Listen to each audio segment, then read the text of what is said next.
Okay, first is aluminum plus hydrochloric acid, which is Al plus HCl. So, kung gagawa na tayo ng product nila, pupunta tayo sa kukunin ni AlCl kasi si hydrogen kasi is not very reactive. Si Al is more reactive than hydrogen. Ito, isipin mo ito. Pag may gold and silver, hindi sila masyado reactive compared to other elements like potassium and sodium. Kasi si silver and gold, kunwari, hindi sila masyadong nararas, diba?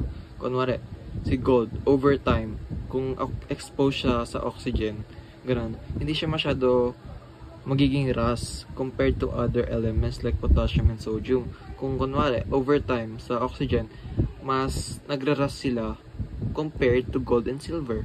Ganun, kasi si silver and gold not very reactive compared to other elements like potassium and sodium, which is more reactive. Diba? So, parang ganito na yun dito.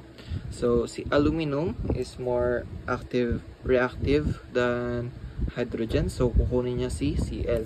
So, parang, alam mo yun, parang sumasayaw sila sa prom, pero mas makapal yung mukha ni Al, kaya kinuha niya yung partner ni hydrogen. So, ganun. AlCl, so, plus H.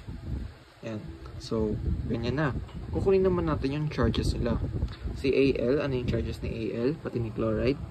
Si aluminum here is 3 plus, tapos si chloride naman is 1 negative. So, si Al, meron siyang 1 negative kasi nag-criss-cross na. Kasi diba kanina si aluminum is may 3, tapos si chloride is may 1. So, si aluminum now is meron siyang 1. Tapos si Cl, meron siya ngayong 3 kasi nakuha niya kay aluminum. Tapos kay hydrogen naman, sa kanya kasi diatomic molecule siya. Hydrogen alone can't stand, ganun, parang hindi siya stable. So, kailangan niya ng other partner. So, magiging H2 siya kasi diatomic molecule siya. Ganun. Tapos, ayun, ibabalance na natin. So, Cl dito is 3. Cl is 3. Dito, sa other side, Cl is 1 lang. Siya lang mag-isa. So, ano ba maganda ito time? So, hindi. Diba, si Cl is 3 dito. So, Cl is 3. So, lagay lang tayo ng 3 dito. Lagay lang tayo ng 3 dyan. Para maging si Cl is 3. Ganun. Gets? So, Cl here is 3. Cl here is 3 din. Yan. Paano yan? Si hydrogen dito is 3. Pero dito is 2. So, kailangan natin i-balance. So, dito, ang gagawin na lang natin here is doblehin na lang natin to. Yung Al, yung side na to, doblehin na lang natin to. So, magiging 2Al plus 6HCl.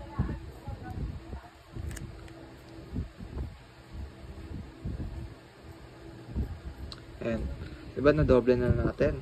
So, paano yan? Doble na natin to, kasi 2Al na to. Tapos dito, yung Al dito is 1 lang. So, ayan, lagyan na rin tayo ng to dito.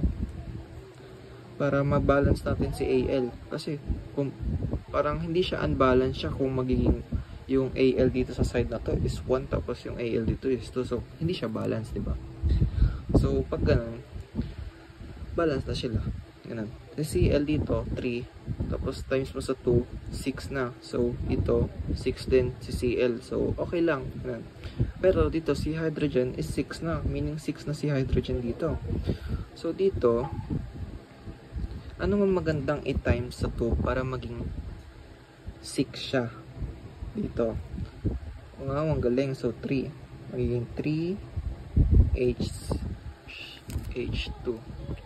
So, ano bang replacement meron na ganap dito? Magkakaroon na ng single replacement.